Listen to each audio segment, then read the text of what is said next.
So in Legends ZA, to get the Shiny Charm, you're going to have to actually win the battles. Now, it's something that I'm going to be doing right now, and I've been having some good success with it. Now, there's two main ways that I've found that are going to be the easiest ways that you can do it, depending on if you've got a turbo controller or not. Now, if you go up into the right-hand side, it is one of these calves. I want to say it's this one.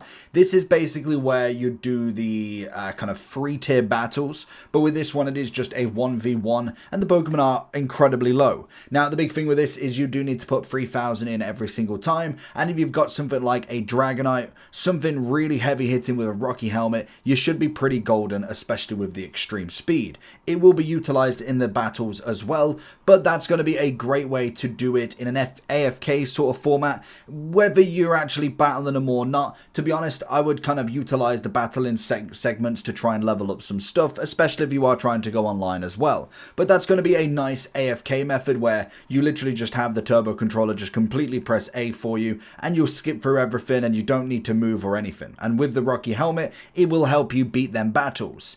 Now, the second method, which is going to be the standard of everything, is going to be battle zones. Now, this is going to be something that will take some time. I think even with the method of the calves, you are going to take some time regardless. 1,000 wins is difficult in itself, so you are just going to have to take your time with it. Now, the best thing you can do is go and have like a party either with extreme speed. Dragonite's going to be a perfect one for this, and you just want to try and find any sort of location of these battle zones where you can make the quickest path going. Now, there is a couple that you'll be able to see. Obviously, it spawns differently each night, but you just want to continuously battle.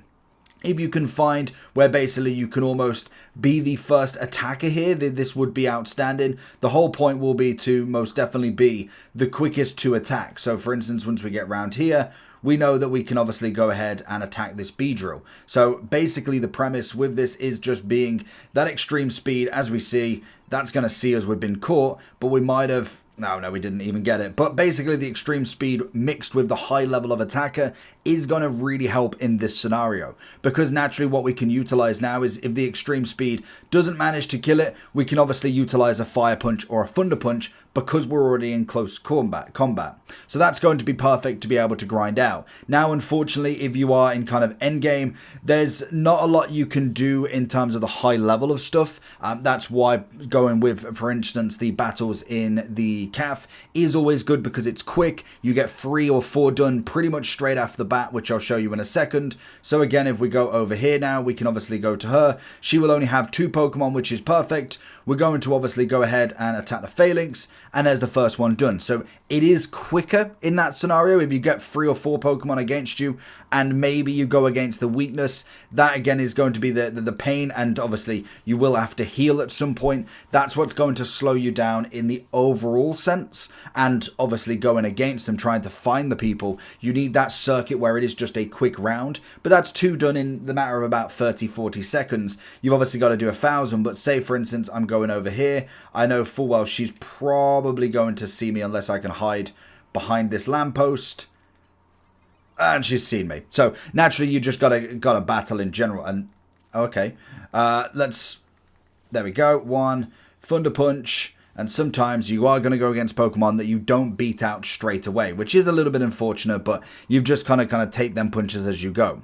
Obviously, this is going to be easy no matter who you use, but you mainly want that first move to be very effective if you can, because that's going to be what really helps you in being able to do this as quick as possible. Unless your move is moderately speeded. And if, oh, okay, I was going to say, unless it's moderately speeded and then obviously can do some really big damage, that's going to be the only other thing that you can go with. So bring your potions, because now I can obviously potion up, get Dragonite for the next one, and you just continue that circle round. Now, if I was to show you, for instance, this, that's 3 wins there. For instance, now if we go find this final one, we'll just quickly go ahead and heal up.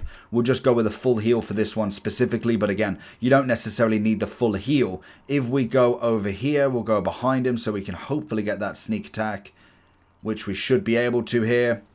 That's going to be the first sneak attack done, and then we'll be able to go for the fire punch, and that one's down. Beautiful. Obviously, I can go ahead and Mega the Dragonite as well in this variation, because I don't need the Rocky Helmet as such, so it does give me that brief amount of power, but against something like this, that's most definitely not a bad one to go against, and then we'll go for Outrage. Probably should have gone for the extreme speed again. But that's going to be that one, and then the final Pokemon up is an Aerodactyl. Beautiful. So we're going to hopefully knock this out in one. They're going to be Mega'd as well. We're going to go with, if we can get it, we're going to go extreme speed, go with the fire, and it's going to take down, and we'll go Thunder Punch. Beautiful. So that's 4 done.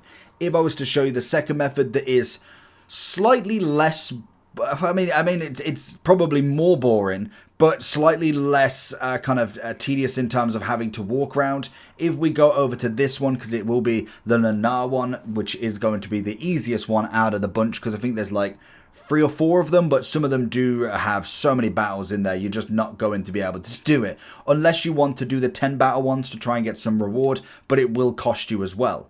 If we go in here with obviously Dragonite, we will go ahead and just heal up. To be honest, I don't even think I need to heal up, but we'll just go with 1 just to get a bit of HP. But then we obviously speak to this guy. This is where you'll obviously spawn as well. And you'll spawn basically being able to talk to him. And this is where the turbo controller comes in. So obviously we'll try it. It's 3,000 coins. So you got to make sure that you have got enough coins to be able to go through it. And pretty much all you want to do now is obviously extreme speed in the A category. So that if you are using a turbo controller, you're obviously doing that. If you are doing it manually, you don't have a turbo controller, we obviously just want to power through and probably still put it in A, because we're just going to be spamming that. The very first one, obviously we're going to be coming out with Dragonite, and it will knock everything out in 1 with the extreme speed. But again, the second one is because you will need to obviously aim. If you're using a turbo controller, I don't think it does both. So we've obviously got the Skiddo now, and again we're just going to go extreme speed. That's the first battle done. Now obviously, if we was doing this in the battle zone, we would have to go find somebody now, and maybe the battles, like we saw, aren't necessarily as quick, but you do get some coins back as well. So if you're still trying to get all of them megas, that's going to be a good thing as well. But naturally, as we see, we got into the second battle, and it's going to be pretty much the same. It is the Pansear, Sage, and something else. I can't remember what the other one is. Pansage, was it Panpour.